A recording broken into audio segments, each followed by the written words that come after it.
Olá pessoal, de volta com a nossa aula de Assembly e nós já fizemos o exercício que busca por uma sequência na memória. Esse é o código do exercício, não é? Nós fizemos o programa que calcula os elementos, a soma dos elementos de uma série, não é? Esse aqui é o código. E agora pessoal, a gente dá adeus ao Assembler porque nós vamos passar a utilizar um outro simulador. Nós vamos utilizar agora um simulador chamado SMS32V50. O nome esquisito, mas é esse mesmo, tá? E apesar do nome esquisito, ele é bem mais sofisticado, e leia também o sofisticado como sendo legal em comparação ao Assembler, tá?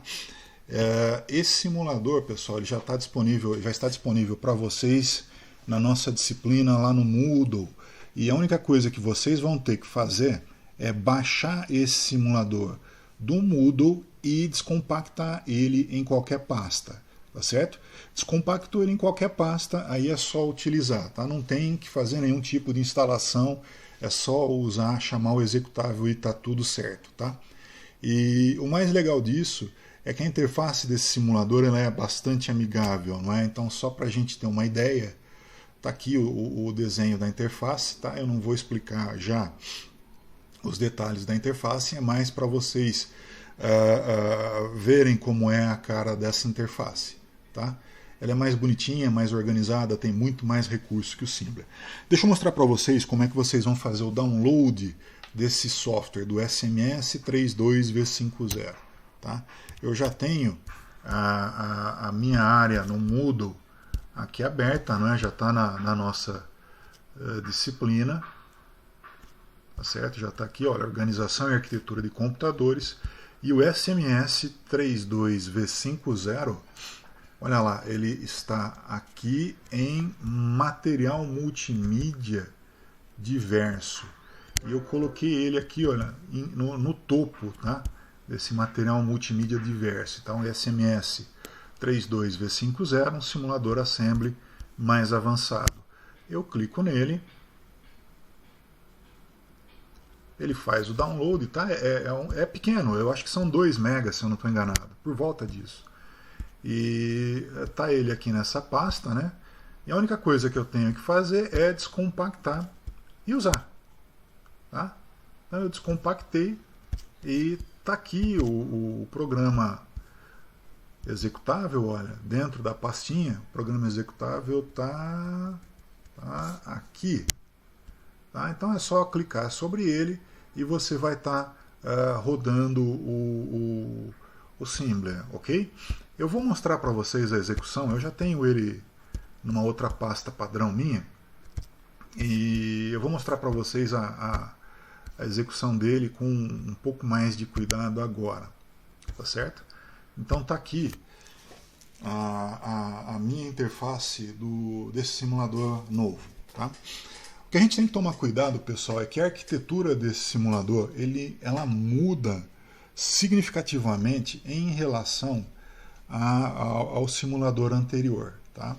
No simulador anterior, para começo de conversa, a gente tinha 4 registradores de uso geral chamados AX, BX, CX e DX, correto? Aqui, olha, agora eu tenho 4 registradores de uso geral, mas olhem, o nome deles é diferente. Agora os registradores se chamam AL, BL, CL e DL, como é de fato na arquitetura x86, que é a arquitetura que nós estamos acostumados a trabalhar no nosso PC, correto? Então, repetindo, os registradores agora de uso geral, não é? Se chamam AL, BL, CL e DL, ok? Um negócio bacana, no Assembler eu tinha que escolher se eu queria ver o conteúdo do registrador em binário, decimal ou em hexadecimal, né? Nesse simulador isso já é transparente. Então, olha, aqui nesse amarelinho eu tenho os conteúdos desses 4 registradores que eu citei. Esses 8 primeiros zeros aqui, olha, eles representam o valor, portanto, do conteúdo de AL, mas em binário, tá? Aqui do lado, olha, onde aparecem só 2 zeros, eu tenho um espaço para representar o conteúdo desse registrador AL em hexadecimal. E aqui onde aparece um sinal de mais e 3 zeros, eu tenho um espaço para representar o conteúdo de AL em decimal. Tá? Detalhe, independente do valor do AL, ele vai ser automaticamente mostrado para a gente em binário, em hexadecimal e em decimal. O mesmo vale para BL, CL e DL. Tá? Então os 4 registradores mostram seus respectivos valores para a gente em binário, em hexadecimal e em decimal. Tá? Esse simulador ele também mostra para a gente 3 registradores muito importantes dessa arquitetura. O primeiro registrador é o registrador IP, olha aqui, como vocês podem ver, está aparecendo o nome dele aqui, né? Instruction Pointer, o apontador de instruções. E eu também vejo o conteúdo desse registrador em binário, em hexa e em decimal. SP, tá? É o Stack Pointer, pessoal, aquele apontador de pilha, aquele registrador que a gente viu que indica uma área da memória do simulador reservado para acúmulo de dados no formato de uma pilha. Também em binário, em hexadecimal e em decimal. E por último, olha, muito importante para a gente, o SR, olha lá, Status Register, né? Ou registrador de estado, onde a gente tem aqueles flags de I, interrupção, S, sinal, O, overflow e Z, de zero. Correto, pessoal? Então isso é uma primeira visão geral dos registradores que eu tenho à disposição nesse simulador. Bom, aqui do lado, pessoal, eu tenho alguns botõezinhos, eles são autoexplicativos, tá? Nessa primeira coluna, a pastinha significa, se eu clicar sobre ela, que eu quero abrir um arquivo que já existe no meu simulador. Então eu fiz isso, tá? Deixa eu fazer de novo, olha. Eu vou clicar sobre a pastinha, não é?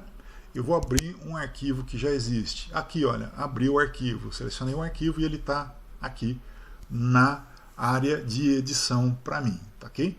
Nessa área branca, portanto, eu posso fazer a edição do meu programa. Se eu editei meu programa e quero salvá-lo, eu vou clicar nesse disquetinho, olha, Save File. Feito isso, olha, dá a mensagem para mim e o meu arquivo foi salvo. Esse papelzinho em branco, essa folhinha em branco, significa que eu quero criar um programa novo. Aí ele limpa a área de edição para que eu possa colocar o meu novo programa, tá ok? Nessa outra coluna, né? Nessa outra coluna, eu posso aumentar o tamanho do fonte, diminuir o tamanho do fonte e colocar o meu fonte em negrito. Quer ver? Olha, vamos abrir de novo aquele programa para testar esses botões. Olha, então nesse daqui de cima eu aumento o meu fonte, tá? Ele aumenta o quanto eu quiser. No botão de baixo eu reduzo o fonte, ok? E no terceiro botão eu coloco em negrito ou não, tá? Ativo o negrito, desativo o negrito. Correto, pessoal? Seguinte, eu vou desenhar daqui a pouco, mas por enquanto eu só quero dar uma visão geral para vocês. Esse simulador ele é bacana porque ele imagina que o computador tem disponível para falar com o mundo exterior diversas portas. E em cada uma dessas portas eu vou encontrar um elemento diferente. Então eu posso ter um display, tá? Olha aqui em cima, olha, esse quadradinho me mostra o display do simulador. O display seria a telinha do simulador, tá? E eu posso aumentar essa tela do jeito que eu quiser, tá certo? Não estou aqui.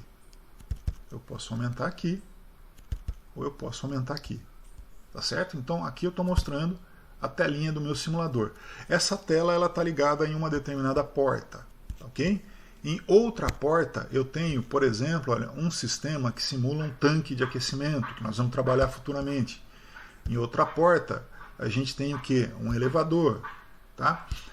Numa outra porta, nessa que a gente vai utilizar ainda hoje, eu tenho um conjunto de semáforos. E a gente vai trabalhar com esses semáforos aqui hoje ainda, ok? E, enfim, eu não vou mostrar as portas já, para não estragar a surpresa, mas depois vocês vão acabar fazendo isso, ok? Vamos imaginar, pessoal, que eu tenho um programa em Assembly sendo editado, tá? Tá aqui, eu fiz o meu programa, eu salvei ele. Antes de rodar esse programa, pessoal, a gente tem que fazer o que nós chamamos de montagem. Ou seja, a gente tem que fazer o assembly do programa. O que significa fazer o assembly do programa, pessoal? Significa traduzir esse código que se encontra na forma de textos para a forma de bits, que é o que o computador realmente entende. Então, quando eu clico em Assembly, eu estou pedindo para o simulador traduzir esse código textual para a linguagem binária, tá? E é isso que eu vou fazer e veja o que acontece. Olha lá, apareceu uma listinha em branco dizendo que, olha, a montagem foi feita com sucesso. Se houvesse algum erro, tá? Vou provocar um erro aqui, ok? Se houvesse algum erro e eu tentasse, antes de montar eu tenho que salvar, né? Salvei. E havendo um erro, olha o que ele vai fazer, ó. Não, peraí que aqui esse erro não foi bem errado.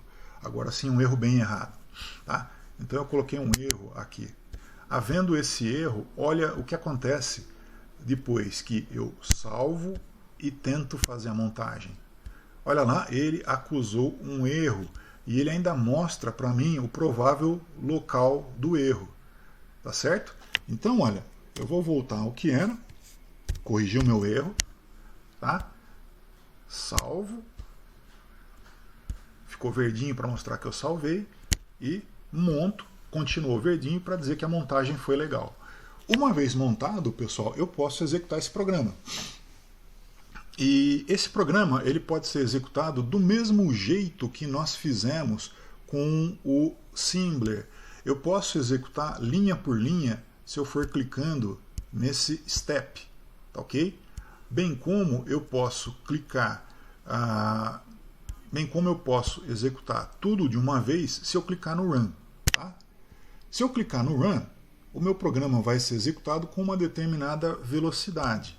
Se eu quiser aumentar a velocidade de execução do programa, eu posso clicar uma ou várias vezes nesse Faster. Tá? Clico quantas vezes eu quiser. Quanto mais eu clicar, lógico, isso tem um limite, né? Mais rápido o meu programa vai andar. Então, olha, aqui, Run, rapidinho, né? Por quê? Porque eu cliquei um monte de vezes no Faster. Agora eu vou fazer o contrário, eu vou clicar no Slower várias vezes. Estou clicando várias vezes no Slower, tá certo? CPU Reset, para que CPU Reset? Para eu reinicializar o meu controlador, o meu processador, para que os registradores voltem ao valor inicial. Aí, olha, Run, bem devagar, porque eu cliquei várias vezes no Slower, não é? Se eu quiser aumentar a velocidade enquanto o programa está sendo executado, eu vou clicando em Faster. Tá? Slower, eu diminuo a velocidade. Tá? Outra vez, pessoal, CPU Reset, para eu voltar ao estágio inicial da minha CPU. Tá aí, voltei ao estágio inicial e agora eu dou Run. Só que eu quero parar a execução do meu programa, então eu clico, olha, aqui em Stop. Tá? Cliquei em Stop, eu parei de executar o meu programa. Se eu quiser, eu posso clicar em Continue e ele vai continuar a execução de onde ele parou. Então tá aí, uma segunda brincadeira que eu posso fazer com o meu Assembly. Tá certo? De novo, CPU Reset para ele voltar ao estágio original. Tá? E é isso aí, gente. A interface é basicamente isso. Tem uma coisa ainda que eu gostaria de mostrar para vocês, que é essa janelinha aqui que vocês estão vendo que eu estou mexendo com ela. Essa janelinha, pessoal, ela mostra para a gente a memória do simulador. Tá? Na memória do simulador, se eu quiser ver na memória do simulador, eu posso fazer isso de duas formas. Quando eu clico em Run, automaticamente a memória é mostrada. Agora, se o programa não está sendo executado e eu quero ver a memória Run, então eu clico nesse botãozinho chamado Show Run. Tá? A minha memória RAM ela é composta por 256 bytes. Esses bytes eles vão desde o endereço 00, aqui olha, nessa matriz no canto superior esquerdo, até o endereço FF, de 0 até 255 em decimal. Então, olha, só para a gente se orientar melhor, essa daqui é a célula de memória 0, essa é a célula de memória 1, essa é a célula de memória 2, 3, 4, 5 e aí por diante. Tá? Cada uma dessas células de memória, elas vão guardar 1 byte. Tá? E observem que no início da minha memória, agora já existem alguns bytes, né? CLO, MOV, AL, 2, MOV, BL, 2, ADD, AL, BL, END. Isso é exatamente o código do meu programa. Tá? O meu programa, gente, é isso daqui que eu destaquei. Então, esses valores que eu estou vendo na memória RAM, até esse endereço 0A, 0A traduzindo do hexadecimal para o decimal é 10, tá? São exatamente as 10 células de memória, os 10 bytes da memória que eu usei para construir esse programa. Certo?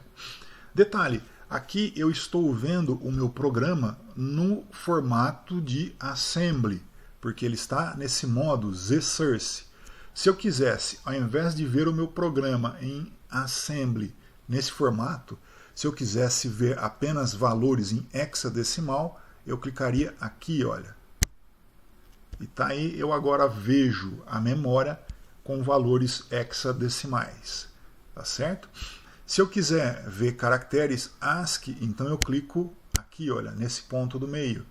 E ele me mostra a memória representada por caracteres ASCII. Eu vou deixar em zsource, ou seja, eu vou ver a memória no código normal dela. Correto, pessoal?